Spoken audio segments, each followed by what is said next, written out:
Long enough. All right, so thanks for coming along to the first ever chat group for Pirate Boxes. Yay! So I guess what we could do is literally see where everyone's at and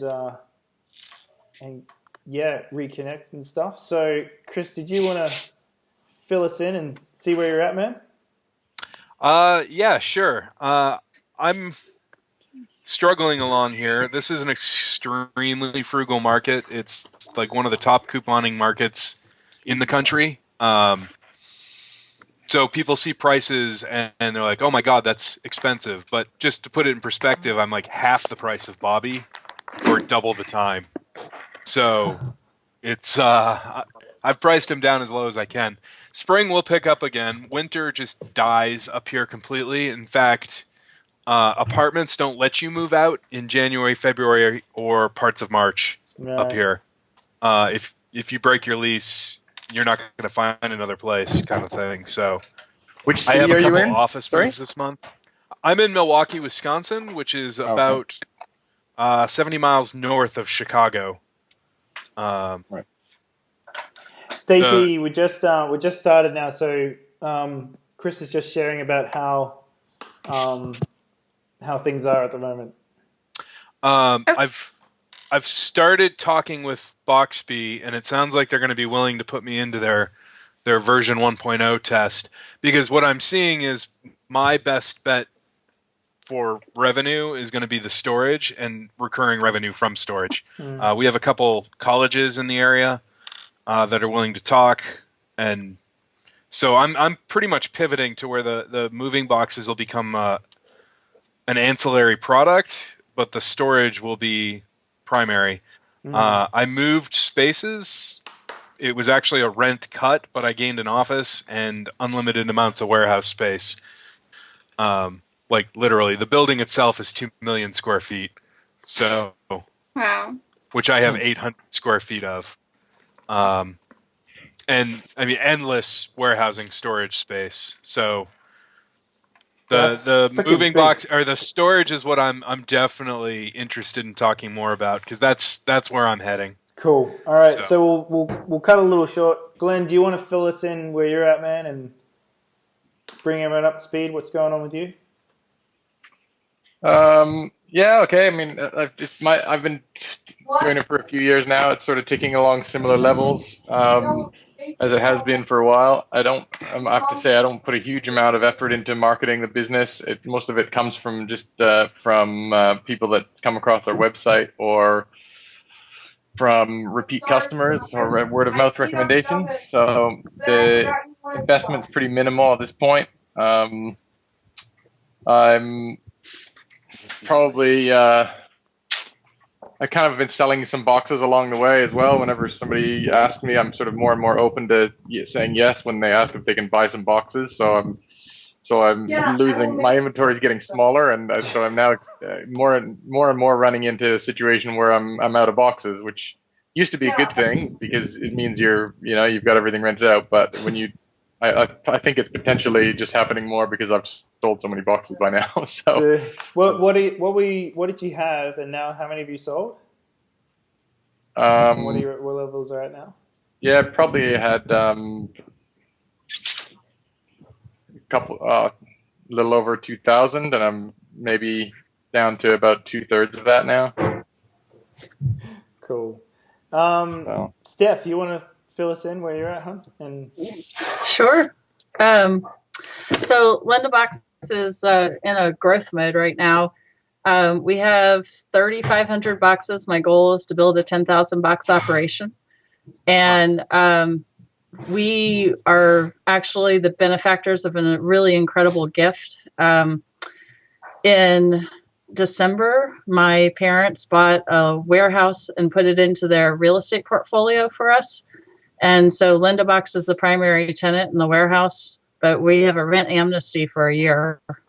So it gives us some time to actually move in, use the space, capitalize on the opportunity for consolidation, and grow a bit. So my goal this year is grow. And so we're talking about entering into the paid advertising space. Like, what kind of digital advertising can we do to be found more online? Because everything we do right now is organically done or through the targeted SEO. But I don't spend very much on a monthly basis on trying to help people find us. So now I'm actually interested in selling out every single month so I can pay for the warehouse when I need to, which will be starting really soon. So I actually need to grow a little bit to absorb the overhead that we are, going to be taking on very soon. So that's kind of the real, those are the strings that are attached to the gift. And so we have to kind of get ready for that. Cool. Stephanie, what year did you start? We started on paper in 2012. Our first delivery was in 2013. And we started with 300 boxes as a beta. And I live about 20 miles away from Pete.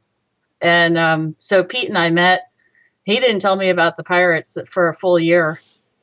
And then once I bought some of Pete's inventory, and part of the deal was he had to bring me in on the group. So rock on. Stacy. Sorry, you go. I was just going to say, he kept on telling me about his friends, and I was like, I need to meet your friends. That's funny. That's cool. Stacy, what's your partner's name again? It's Todd. Hey, Todd, how you doing? I'm great. How are you? Good, rocking on. All right, we would be a little if we could get some of this iPad to work, but we'll work on that later. Oh, cool. Hold on, guys. I'm just going to quickly add in Melinda. She may not be a connected person with the group. Oh, crap. Hang on. She is actually not in it. Do you mind if I hang up this whole group so we can add Melinda to it? Are you guys cool with that? Sure. Totally. All Sure. right. Thanks, guys. All right. Just started the recording again. Stacy, what's the latest and greatest with you and Todd? What's going on your side of the fence? Well, we're basically just trying to add more residential to our business. We have a pretty good handle on some corporate stuff, and that's just ongoing. We'd be, of course, glad to take on more businesses directly, but right now we're working with like moving companies and logistic companies, and we have a pretty good handle on, like I said, like that side, more like larger volume. So we're trying to do smaller volume and like add more residential. So we just created those postcards that I posted the other day to the group, and I'm going to try to do the mailing campaign, get them to the homes that are listed, and see if we can capture more people that way. But right now we just do like a lot of social media and blogging and a lot of networking groups, meetings. Aside from that, that's pretty much our marketing that we're doing. We're not doing any paid advertising like you, Stephanie. We haven't really stepped up to do anything additional. I'm thinking about doing some more realtor meetings, but in the past that really hasn't really paid off very much. But I'm going to give it another shot. Dude, I love the spirit, because those realtor guys can be such a waste of time. I don't know. Has anyone actually had any success with real estate agents at all? Minimal. I hate real estate agents. And apartment managers. Not a big fan of them either. And the thing is that what we're seeing here in St. Louis is the only times that we talk to real estate agents are when they actually are doing moves. We're moving 2 real estate agents right now. And then you look them up in the MLS and they have like 20 listings, and you don't hear a peep from any of their clients. So they get it, and then we get the feedback when they come back, and it's all glowing and fantastic. But then that's the last time you hear from them. It's crazy. It's weird. Yep, it's interesting that it's like nationwide, countrywide. I think that's really interesting as well. I think the problem with real estate agents is that they have they maybe only sell, like if you're talking sales, a good real estate agent maybe sells like 60 properties a year. So That's really not going to be even if the guy gives you 50% of the people that he sells into their, sells their house for them, if 50% of them go with you, which is unreasonably high, still that's going to be like one customer every 2 weeks. It's not going to be a meaningful impact on your sales at all. So I've always found this. But then if you take that times the 6,000 or 8,000 agents in our area, it's crazy, Yeah, I hear. I did the annual Wisconsin Realtor Show with a couple thousand realtors walking by, tons Yeah. of whom talked with me for 15, 20 minutes each. Yeah, I want to hear more. Let's talk. Let's meet. Blah, blah, blah. I call them 4 or 5, 6 times. Like, nah, I don't have the time. No, not worth it. So And realtors are, yeah. where are you at again? I'm sorry. I'm in Milwaukee. Milwaukee. Okay. Yep. All right, cool. No, that's well, I hope the best works for you for that. All right, so Melinda, Hi. how you going? Good. It's good to talk to you. Chris, is that your home? Is that your screen that's up at the moment? Jealous. I'm like watching the Australian Open whenever I get a chance. Oh, so, the tennis? Yeah. Yeah, go those bloody Aussies. They're freaking wicked. I know. Chris, is that your home screen, buddy? Yeah, that's a postcard I sent out that I threw up. That's the front side of it, and I can put the back side up in just a little bit. All right, no worries. Once you've done that, we'll bring that down. Melinda, what is up? Where are you in the world, and what's happening with you? Is that a Melinda? Melinda, yes, it is. Yeah, I'm so appreciating all y'all's feedback. I just, gosh, Memphis is interesting. I'm the only one kind of brought the concept to the city, so I'm kind of way back. I'm at the educational level, so I have paid for some advertising last year. Now I'm working on the relationship end of things because I've got enough kind of irons in the fire, and I think between the moving companies, the organizers, those different entities you're talking about, I think just cultivating a relationship within those is kind of what I'm going to focus on this winter. And what else? How many boxes have you currently got in your inventory? I have 1,000. You're running with 1,000. And what's usual outtake of that? How much are you using? It's odd because primarily my customers have been homeowners, and I have not. It's so odd. I haven't gotten through to the apartment person, as strange as that is. And that's, kind of looking at this model, you kind of would think they would be the first to jump on this. And I'm running into and you guys have probably been here before, where the homeowner wants certain part of the boxes in storage long term, and then they want some other ones in their rental, and then and so it's like coming up with a model that's right off the topic, that you can just say, oh yeah, we do this, and you can afford to send 50 boxes to storage for 6 months. I don't know. I mean, I'm at the point where I can do that because it's business, but I know that once it gets going, that's not exactly how I want to be utilizing my containers. Yeah, right. But I mean, I'm happy to do it now, but it's just odd. I think that the homeowner is my customer, and and commercial, but not necessarily that apartment person. So that's kind of intriguing to me. Oh, but cool. Anyway. No, I love it. Thanks so much. I just figure it'll it's just time, and just time, and keep pounding the pavement with that. Yeah. I don't know. Is there some other? No. Is there something else I'm it. missing? No, that's it. All right. So on my side of the fence here in Perth, it's been good actually. Like Glenn, I don't advertise as much as I do. The main marketing advertising that I do is something here we've got in Australia. It's called Gumtree. It's a little bit like your Craigslist. People who are usually the cheapos will go on there and will be looking for a discount hunt, and so we give them like a $15 off any order package, and that usually snags a fair few. And it's usually the early adopters that grab that and always coming back with the phrases of, oh my God, this is amazing. I've never seen it before in my life. And so we'll get them, which we'll then do into recommendations, which usually gets referrals, which is probably very close to what you're at, Stacey. And we've just connected with a couple of commercial runners. Those commercial runners have done a couple of orders with us. One of them did 500 units. Another one did 250, but nothing over 500. That was a complete move with them, and that was really cool. We're trying to get more of those big commercial runs, but they're more few and far in between than what more the bread and butter family owners are. Outside of that, it's really just been developing the storage side of things and just really understanding this marketplace and building in the research and talking to investors and all that good fun stuff. So I figured, that being the main topic of the talk, let's go straight to it.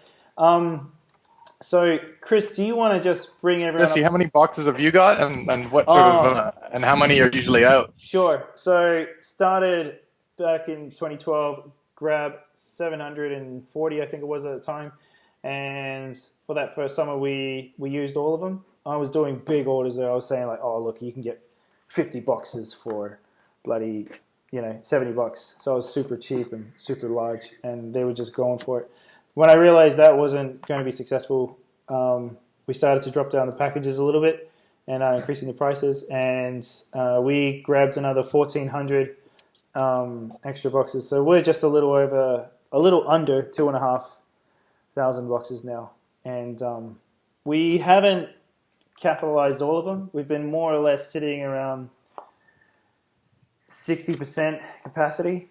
We're trying to hit, like you, Steph, all of them out there. But I'm thinking I'm starting to reach a bit of a market cap in regards to the traditional advertising. So we've got to come up with some more creative ways of getting out there so that we can increase volume. And yeah. Okay, cool. I think that's probably, maybe I'll try to put something out there to say I think it maybe is something worthwhile mentioning that, what, I guess a big question for me is what, if any marketing efforts has anybody found to be actually able to pay for themselves? Like, I've tried a few different things where I've posted brochures to people in the mail, I've done Google advertising, Facebook advertising, and I've not found any of them to be particular. I mean, they work a little bit, but in terms of when I kind of get down, really look at the numbers and say, okay, how much have I spent? How many extra orders have I gotten? And I haven't really found anything that's giving me a great return on that investment. Well, here's the challenge I find with all of our product is the fact that an advertisement that someone looks at for half a second doesn't convey to them what it is it actually does. People just see moving boxes.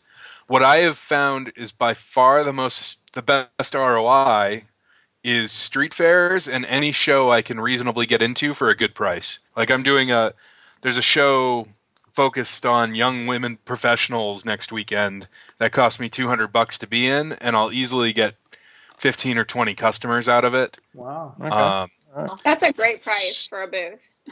Oh yeah, it's an awesome. I mean, I search for prices like it has to be absolutely fantastic. I made the mistake of paying like $1,500 for the realtor show, and it did absolutely squat for me.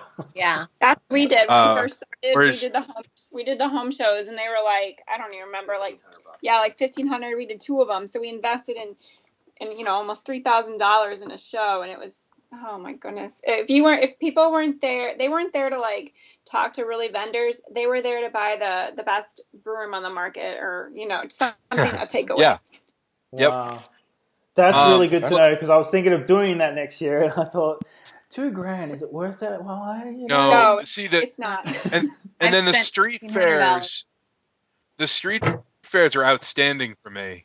Is this Bobby? During the summer season. This is Chris. This is Chris in Milwaukee. Yeah. Okay. We've done like the Earth Day. We have like a big giant Earth Day thing here, and the booth is still pretty expensive, but that was probably one of our best booths, just because everyone's there to truly learn about other vendors and find like new eco-friendly, like they can already relate, like it's already your crowd, so they're already they already get it, and they're all just looking for something new and something different. And so we did get a pretty good return from that, but it was over time, so people were actually holding on to our materials and following up when it was time for them to move. I like that. That's really cool. And then, Steph, what Yes. about you? You're probably, I would say that you're probably the most advanced of all of us. What's been really good for you? Well, thank you. I don't know if I agree with that assessment, but um, we invest in a monthly SEO campaign, and so we're spending money every month just to make sure that we stay top of mind. Through the search engine. We're talking about getting into the paid Facebook, and I don't want to pay Yelp, but that's actually where we get a lot of our referrals from. We're talking. Actually, I had a conversation today with a Google digital strategist. But honestly, I don't know enough about the digital strategies and platforms to be conversant in it yet, because I've never actually paid for advertising that was successful. Early on, we paid for advertising with what I would call just like marketing buddies, like friends. They'd say, hey, you should really advertise in our magazine, or, you should do this online thing or that thing. And so we would pay for it. We wouldn't be patient enough to see the results for it. And then we'd bail on it. And it'd be like, okay, so I just donated money to my friend's little project instead of like having benefit for what we're doing. So, So Steph, when I Google you, you're coming up number 2 after Yelp, and Bungo Box isn't coming up at all in your market when I just search plastic moving boxes Alexandria. yeah, I like that. How much are you paying your SEO guy at the moment? Like, just monthly, if you don't mind asking. 900. Wow. I am too, by the way. I'm right there with you in Memphis. Same thing, but they also manage my website too. I throw other things their way. And Melinda, have you seen a return on any of that as well? Well, a 78-year-old woman found me on Google, so that was it works. It works. Yeah. And they, Pretty impressive. 900 a month. That's that's kind of what I want to stick with. I think if I don't know. I don't know. I can add a bit here in regards to the Facebook side of things. There is something that I'll share with all you guys. There was a client of mine who was an early adopter into the storage concept that came on board with me. And the trade-off was I'll provide her free storage if she can provide me free social media understandings. And she brought up this online program that she gave me free access to. So for everyone that's attending today, I'll give you guys a link to that. And I think you'll find it really, really valuable. She goes through the concept of what the marketing strategy is through the Facebook ad processing, finding your target market, how to be able to make sure that your Facebook ads are really effective so you can get the most out of them. I have been using it, and I have found some returns on it. And through it, it's been really, really, really cool, actually. We got likes that are just starting to come more organically, connecting with other businesses. I think, Stacey, you brought this up a little while back when we were talking, how just really connecting with other people and having them relink your video or your picture so that they can see more about you without them actually feel like it's drummed down their throat. It's actually coming from their friends. Mm-hmm. Is that right? Yeah. So I'm part of two networks here in St. Louis. They're both women-geared networks, all women in business, mostly first-generation companies. Some of them are like MLMs, and we all try to support each other. So through that, I've gotten a lot of, like, as far as Facebook or social media, I've gotten some extra likes or friends or whatever it is, depending on the platform. And then we're pretty good about sharing each other's information or writing up. I'm starting to do more blogging with links, like putting more links in there, maybe like linking up to other companies. I'm just trying it out just to see what it does. And we've gotten a few from one of my groups. I'm continually doing business. There's a mover in there and there's a real estate agent in there, and both of them have given me a pretty good return. Then the bigger network that I'm part of, which is actually growing nationally for women. Right now it's also in Columbia and Chicago, and they're working on Minnesota. But that particular group is a little bit slower. It's a little bit more not focused on referrals. It's more focused on helping you in your business and just different tools and stuff. But I have gained some business, and I also won a grant through that particular association. So I feel pretty like it's been beneficial for me. Yeah, like a monetary grant for marketing that we could turn around and use for marketing. So $500, tell them. yeah, it was $500. So it was just enough to pay for some extra postcards or postage, just small things that we're already doing. So that was good to be able to have that to turn it back around. But that's really awesome. We did Facebook ads too. I don't know if I mentioned that to the group. Yeah. I did not get a good return on it, but that doesn't mean that I did it the right way or chose the right it was just something we tried. It was not very expensive what we did. So I'm thinking, all right, so Glenn, you feel pretty confident with that? Those answers? Yeah, absolutely. Rock on. All right, so let's break it into storage a bit so you can find out what's going on that side of the fence. Chris, you want to kick us off? What Boxbee's been sharing with you and whatnot? Well, Boxbee reached out to me in December, said they'd have a demo avail, and we had probably an hour-long discussion. They've decided that it's way more profitable to sell the back end. They're going to keep the New York and San Francisco operation, but they're going to license out the back end completely. And what their back end is all tracking from point to point, so warehouse to dock to truck to customer.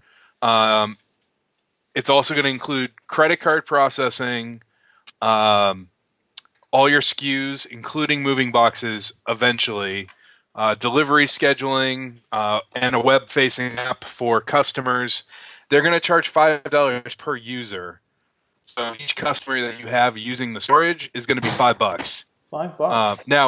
Now, how often that's going to be? If I charge a customer yearly, is that $5 once a year? Like the credit card fee alone covers that value, or we haven't talked about is that $5 a month or whatnot.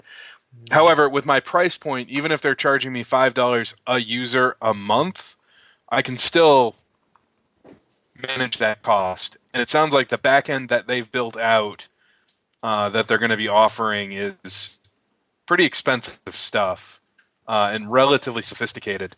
It's going to start out with, they're not even in a beta yet. They're in a version 1.0. So they're looking for people that are extremely flexible.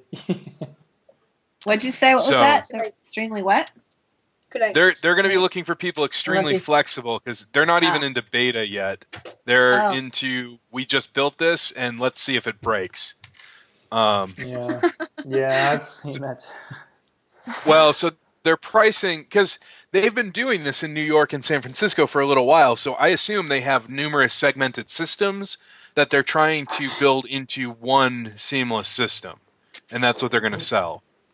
So the email I just got like 2 hours ago is claiming a workable product at the end of end of February or early March. So, early March. Right now, it's looking like the best way to be able to quickly get into storage because they already have the warehouse. So are they? That's up with Boxbee. A quick question. So you would have the storage location, you would have all the contents, but they would supply you the software. They would be supplying the software, and they're going to be supplying the payment system. So, I mean, my average credit card fee is over $5. So if they're sucking that up for the first year, because they're guaranteeing the $5 a user for the first year, they may learn quickly that people take advantage of that and restructure pricing. What's people's thoughts on that? A quick question on your storage. I guess everybody, is it simply just the box, or is it if they say I have 20 boxes and a couch? What do you guys do with the couch? I'm telling people that anything that I can store currently will have to be in the box. Okay. I'm not set up for furniture, and in fact, I don't think I'm the best solution for that. There's lots of movers that actually do that in my market that will effectively rent you a pod and then store it for you. Right. My target market will be apartments without storage. I don't want to be their short-term storage between moves. I want to be their Christmas decoration storage for the next 40 years.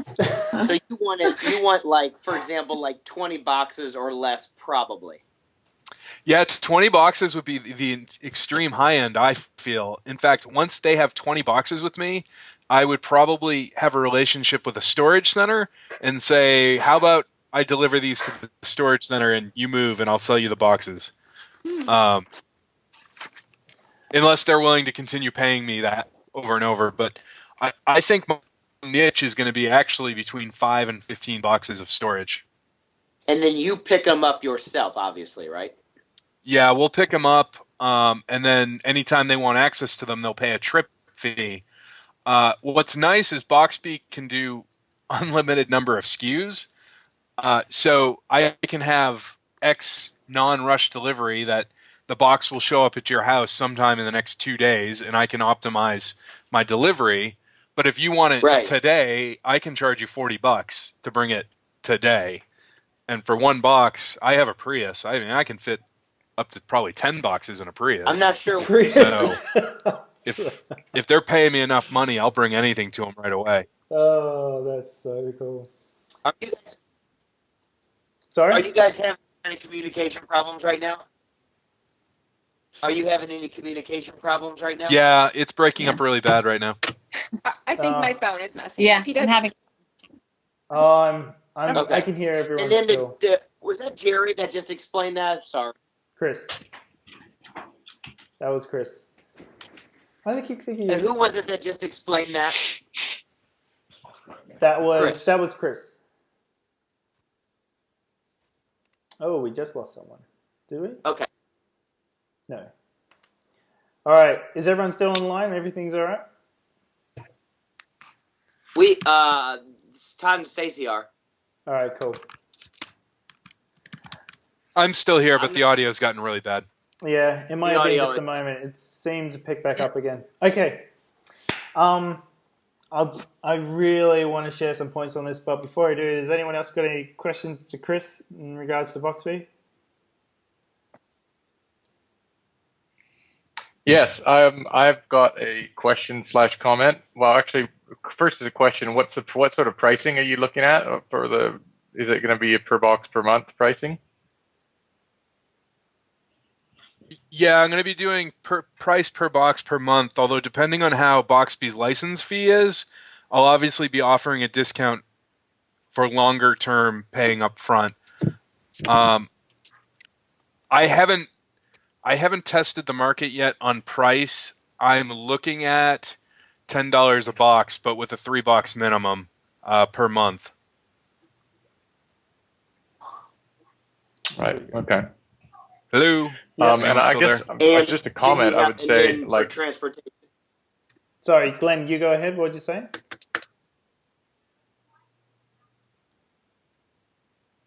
Okay, this sounds really bad now.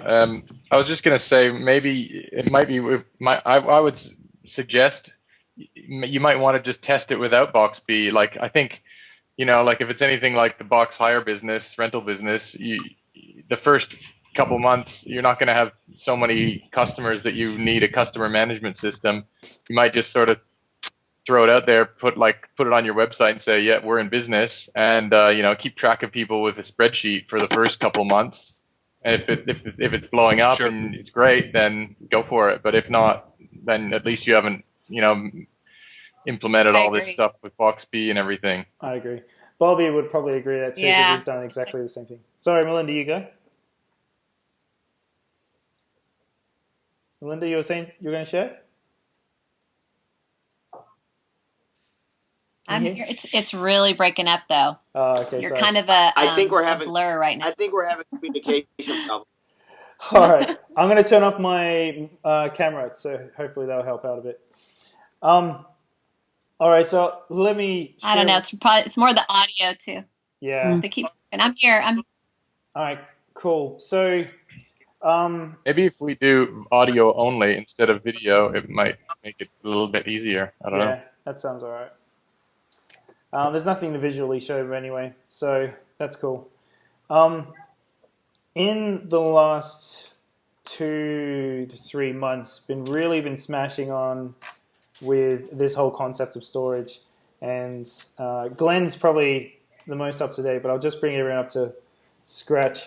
The intention that we found is that we've gone through 3 versions of our storage at the moment, and each version that we've gone through, we've tried to show our beta testers what is it that you like about our interface. Do you like the process and all the rest of it? And what we found is that when we did our first initial testing, it was like the surprise that Linda had. We were getting all these family homes coming on board, not the apartments and anything else. And it was usually people going through transitions of renovations. They're in staging process because they're house building, or they were wanting to do a long-term travel arrangement where they were going to travel overseas and they want to put their stuff into storage long-term. The average life cycle that we've been receiving from our clients have been 2+ years. So we've only had 1 of our 6 initial beta testers take their stuff back. Everyone else has had their stuff with us the entire time. And in regards to payment solutions, they've continued to pay per month during that solution, which I found to be extremely encouraging, knowing that once you get a customer, it's really about the relationship, holding that relationship, and you just get paid rain, hail, or shine, no matter what the situation. The only thing that we figured we'd just keep growing is what target market we chase after. So what we did in November, we thought, let's chase after the uni students, like how you're looking to go, Chris. And we did an advertising flyer. We dropped it off in the middle campuses, and in the campus information center where the leaders are and all that, and they made a little flyer section. We didn't realize it, but there was already previously 2 long-term competitors that had been working those areas, but they hadn't been providing a visual catalog solution or anything. They just literally pick up their stuff, take it into storage while they went on uni break, and then we pick it up and then return it. We put in our flyers, and we brought in 3 new clients through one of the campuses, just as a test. But the revenue per client was a lot lower. The homes that were doing renovations and all the rest of it, they were average around $110 per month. But the uni students, they averaged at around $30 per month because, let's face it, they're uni students. So we thought, well, that's not really a target market we really want to chase, taking those small testing focuses. But there is obviously an opportunity. Now, this is coming to the point now where we don't know how long their life cycle is. So if all 3 of those university students choose to take their stuff back, we know that their life cycle is only going to be 3 to 6 months max, and everyone else is a lot longer. So that's something to put into validation in regards to your business strategy. In regards to also the concept, there is a massive hole that I was sharing with Glenn that here in Western Australia, here in Australia we've recognized, and in the States, I'm pretty sure you'd have an opportunity there as well.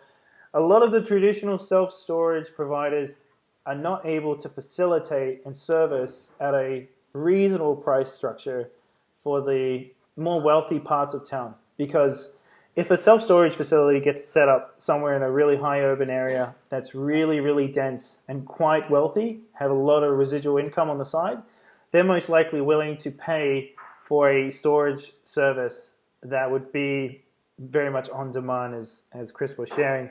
And I think there would be an opportunity to be price competitive with still having a visual catalog and also the value elements put together. And if targeted right within those sections, I think we would all do very, very well. Now, I'm going down the route of doing the furniture, the bookcases, the whole lot, because it's just a small feature that I think that will pay much better. And in regards to, instead of focusing on per box, it's going to be more of a focus on per cubic square meter, and the boxes are going to be included as free additionals. So not trying to make the box the primary focus, but the actual visual catalog to be the primary focus, as well as the free pickups and all the rest of the benefits that come along. And that's something that we've been putting together and been talking to investors about. And right now, that's what all that flyers, testings we were running around with that I've been putting on that Facebook wall in the Pirates, showing them that we're just trying to target the apartments. Now, we haven't heard back from anyone yet, and it's only been 3 days. So I'd love to give you feedback on that, how it turns out. But that's currently where we're at the moment.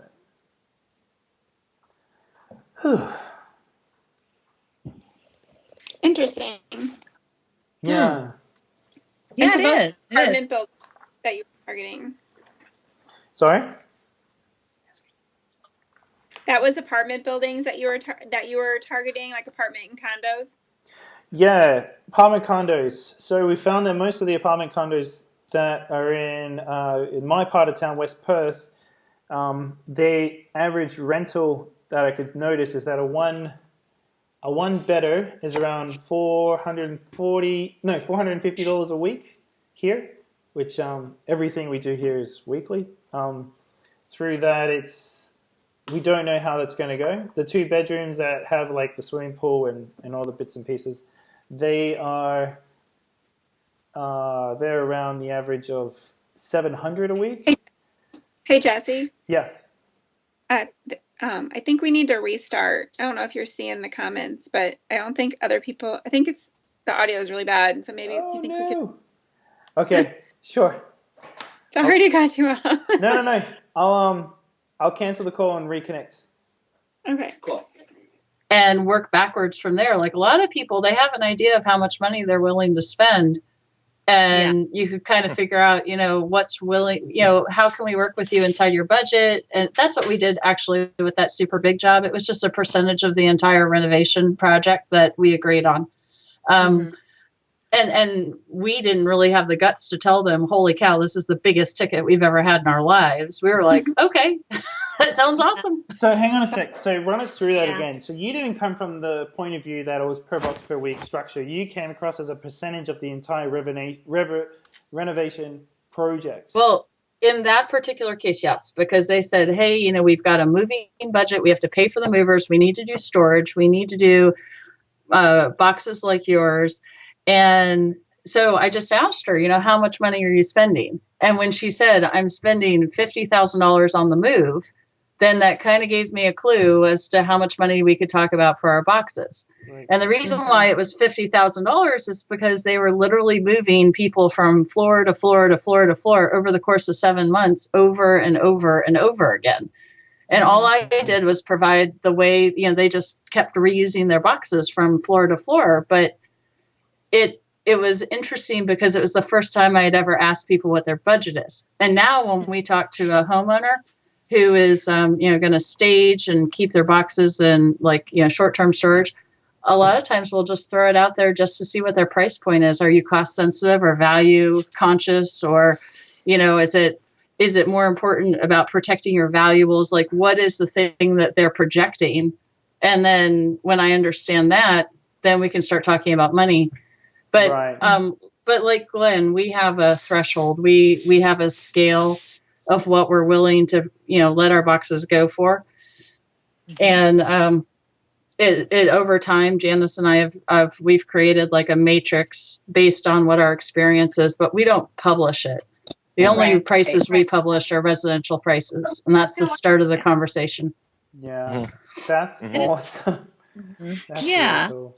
And it makes sense. I think sometimes it's good to have. I think in the same way it's good to have a mix of residential and commercial. It's good to have a mix of long-term and short-term hires. Like when it's not a very busy time, you're often glad to have somebody that's got 100 boxes and you haven't heard from them for 2 months. But then of course there's times when you really wish you'd have those boxes in a busy time. You wish you'd have them back. But I think it's like everything else. If you can have a bit of a mix of both, that's a good situation to be in. That's a really cool point. Yeah, I agree. Wow, that's impressive. So, did. so that's something really cool to take away is how much did we spend on the move and how much is their budget and actually get an idea of their valuation position. That's super awesome. Yeah, because that's the first thing that kind of the pushback I've gotten from people and friends even. They're like, well, I don't really know how long I'm going to keep the boxes, or it's that unknown on their end. So it'd be nice. I just have to come up with a plan of how much I'm going to charge, for how many months they're in storage and that kind of thing. But just a quick one. It's a little bit not so much for Glenn and I, but I'm curious, especially in regards to Chris and most likely you, Steph, when the snow comes and the season's kind of pretty much die in the ass for you guys, what's ways that you've been working on to deal with that? Is it mainly the storage, that the concepts of storage, it's sort of working into that? Yeah, that's where storage is coming into play for me. I mean, it's just bitterly cold and nobody moves here this time of year. I mean, we don't even have that much snow. Steph has significantly more snow on the ground than I do. I mean, I probably have half an inch, if that, and we're going to hit the 50s this weekend, but that's abnormal. That's why I had the storage. I mean, there's 3 months a year here that moving dies. I have one office move that's within the same building this month, and that's it so far. Although I get a ton of people calling me the day before, like, I need boxes tomorrow, people, which is right. I haven't hit them yet with rush pricing, but it's coming soon. So we have a completely different market than Milwaukee. Washington, D.C. is a really transient market, and 1 in 5 people are always in transition doing something. So my January, or actually just like even today, we had 7 deliveries and 4 pickups. Yesterday, which was our first day back on the road, we had 4 deliveries and 6 pickups. And actually, so we had this monster blizzard snowstorm thing. Right now, I have to run our trucks with 2 people just to make sure that we don't get stuck. But everyone in the whole Washington, D.C. area is so antsy, and they're like so snowbound that if we could possibly get these boxes to them or get them out of their place, then the goodwill that comes with that is actually really strong. And it works well for like the follow-up part, when I send them the survey and we talk about the Yelp review and we talk about, what Lindabox can do for you. So we're willing to put a little bit of pain into the pavement for, trying to get this to work. But my goal is actually to have somewhere between 10 jobs to maybe 12 jobs a day right now. And I have 2 trucks. So actually I have 2.5 trucks. So I really need more like 20 jobs a day to keep the trucks on the road and be able to pay for the drivers that are associated with them. Yeah. So in the winter time, our revenue is still moving stuff, but that's where I'm looking to incorporate the storage as part of our game also. Yeah. That's really cool. So Stephanie, we're obviously in St. Louis. We're significantly slower than you guys. I'm just trying to figure out, like, you kind of answered this already, and I was just trying to see what everyone else was thinking. Is our goal is only between 2 and 4 orders a day coming in the door on average. Obviously, you're more because you have employees. Right now, it's just me.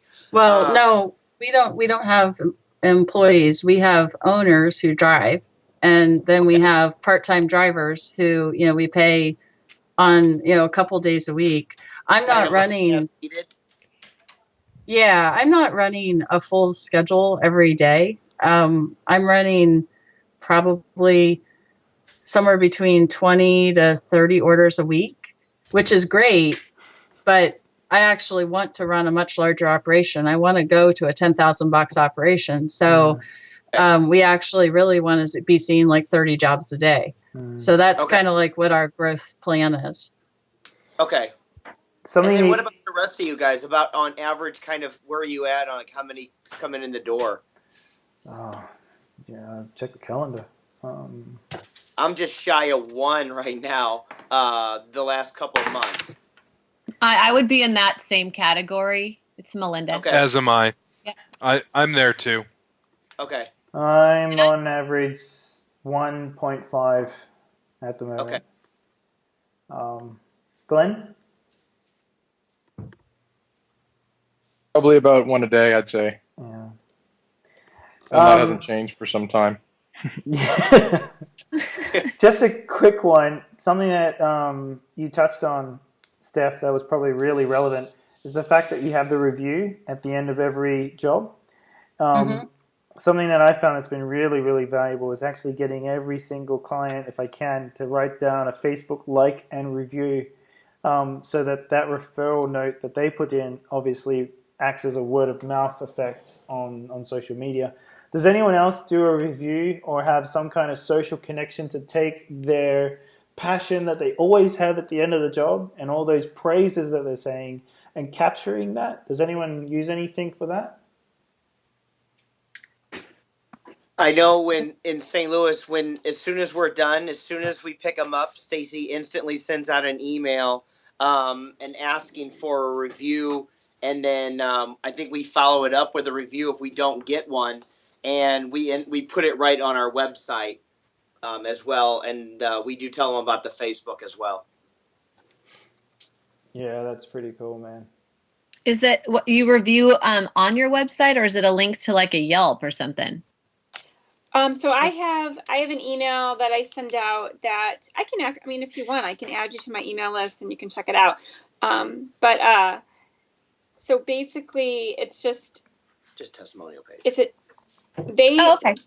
Yeah. They act, no, it's not. They hit a link. Sorry. They actually, there's a button that they hit and it goes directly to an email box that'll open up and they can give me an email review. We stopped doing Yelp because we weren't paying for it, and I know we've all talked about that in the forum before. So just to make sure that I capture everybody's testimonial, I'm just doing it very raw, and I know that it can be changed and people can think about what they want to think, but I actually do use the raw testimony. And so I take it from the email and I add it to my website under the link called testimonials. And then I also try to take that testimonial and I try to stagger them out. So even if I get like 3 in 3 days, I don't post them 3 in 3 days. Just kind of stagger them out for social media purposes, and I'll try to post it to my social media page as well. Because it keeps it fresh. Yeah, it does. It really does.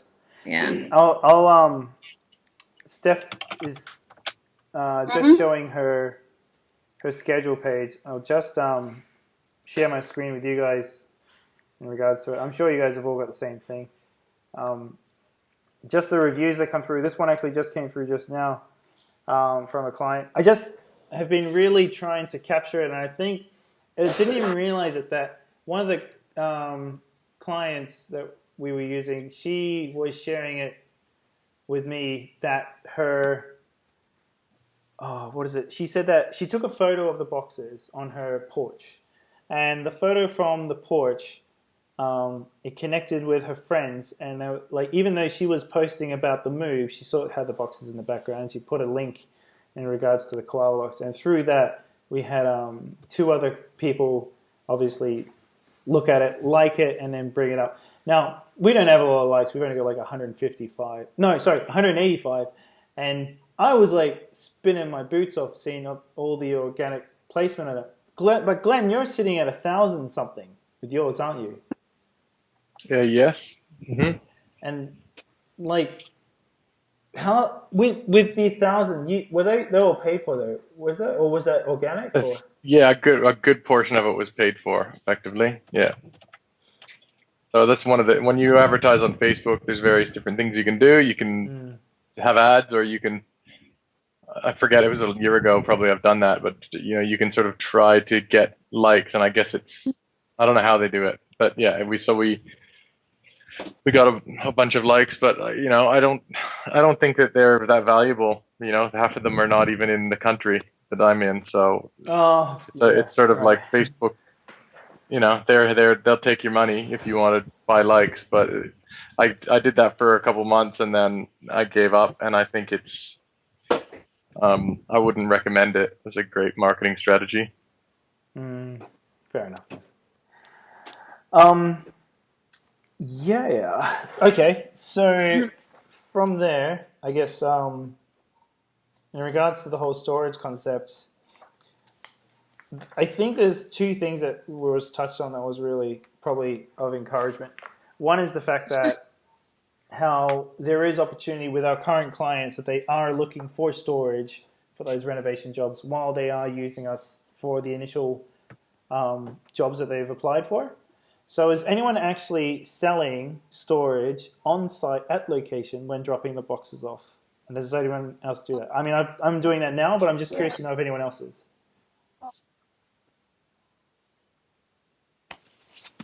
We are not. We started to, and we basically that was the summer that we had to increase our inventory as well, and so we really weren't getting a lot of bites for it, so we ended up just not doing the storage anymore.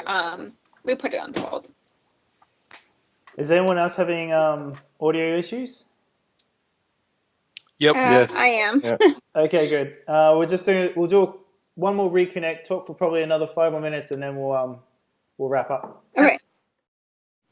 The other thing, it would make your scheduling a little more difficult, I suspect, because the other thing is if you get up to, I'm a little worried about getting up to 100% capacity, because even as it is now, scheduling is a big pain point, and I think that it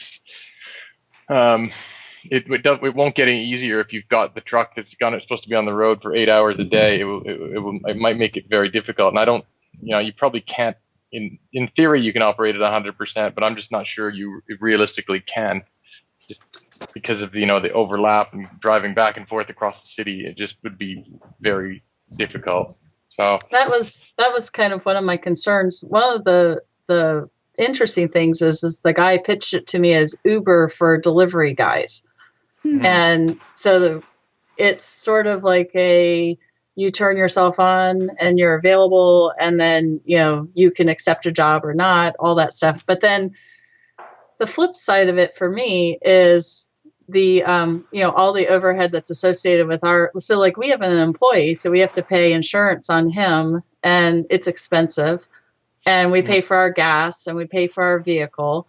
And so I don't yet know how that would translate with taking on this kind of business if we did it. But I love the idea of having a contractor working for me, but I can't figure out how to make that happen if I put him in my truck with my wrap, with my shirt on, doing my schedule, because then you don't have discretion like a Lyft driver or an Uber driver. And that's just the thing that kills me, is that it's expensive to take on a new employee. I'd love to have a new driver, but I don't want to pay for him with all the overhead. I also think it's really important to be, like, when you're there, to be able to see your customers and, ask them about their experience. And I think that all plays into your service. And if you had someone else that wasn't really part of your business, they're not really going to care how your customers, how their move went. And that's a huge thing for us, because a lot of our business is repeat and referral. Mm-hmm. But when you start to scale, that's going to be an obstacle we're going to face anyway. So when you want to start getting on more vehicles, more trucks, more people, it's just going to happen. But from a price competitive point of view, yeah, I think it's a cool idea, because then you're able to save financial costs in regards to how much it is to have the overheads of another person, but you do lose in the benefits of what Stacey was bringing up, compared to if you did have, and you were paying for someone to be on board and shared the passion of the business and were able to give those extra little bits and pieces. So it's a double-edged sword, however way you want to play it. And it might also depend, like, on your city. I know in St. Louis, people are so loyal to individual businesses. They shop around, they like coupons and discounts, but they become loyal and very referral-based decision makers too. So I don't know if it's like that nationwide, but St. Louis is really funny like that. It's very niche. Cool. I'd like to think that we have a really passionate following in certain areas, like, where Arlington is, where startups get, Arlington is like this awesome place for startups. it's kind of funny. You drive 10 miles so you can be in a completely different place because of the just huge saturation of people that are here. But I agree with you, Stacy. I want to have control over my brand in all aspects of the delivery and pickup stage. And that's part of what's holding me up on this decision point. Like, if outsourcing the overhead is worth giving up a control on the way my brand is managed, because we really are very, very tight around, how we want the experience to occur for our clients. And I think it's reflected in our, in the reviews and the feedback and how happy our clients are. I mean, they're telling you guys the same things they're telling us. They love the product. They've never heard about it. Oh my gosh, I'll never go back to cardboard.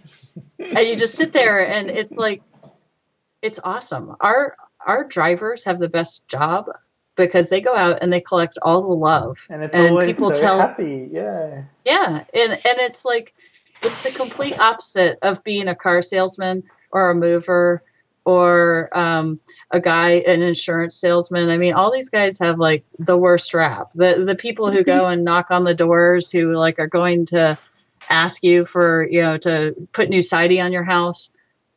Yeah. None of that. You don't get any of that angst. And I feel like we need to capitalize on that happiness and, be able to figure out how to pay it forward. And that's where the delivery circle thing kind of makes me hiccup and go, well, I don't want to give up the best part of our process, which is our people. Because it's a very, Sorry, you're saying? And here's something to think about. If you're being paid by the hour or the job to do a delivery, you're going to go in and drop those boxes off as fast as you can and get on out so you can get your next job. But we keep track of our time, and on average, we spend on a incoming delivery usually about like 5 to 11 minutes with our clients, because we talk to them and we chat and we do all this stuff. And there's no pressure, like we're building rapport. And then it's like about 2 to 5 minutes on the pickup.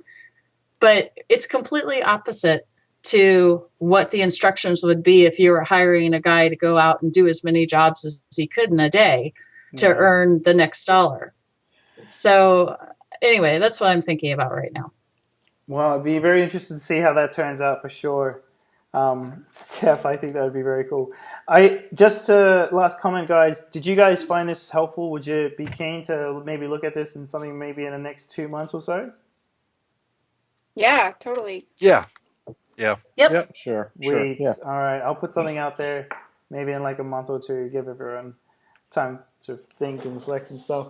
But I'm really grateful you guys came on board to this. Thank you. It was a lot better than the first one, which had no one. And so this is awesome. Thanks so much, guys. What I'll do is I'll put the recording out there. Now, pretty much that whole point of when you were talking about the whole Uber truck guys, I kind of skipped that bit, and so that won't be in the recording, but yeah. Jesse, if the recording is super garbled, probably not even have it at all. You should probably listen to it and just make sure that you can hear everything, because there are aspects of it that were really just hard to listen to. And if it's not great, we'll just catch it on the flip side. So, sounds good. Thanks so much for everyone coming along. All right, thanks. Giving us your precious time. Thank you for organizing it. You're most welcome. Take care, eh? Bye. All right. Thanks, Jesse. See ya. See you.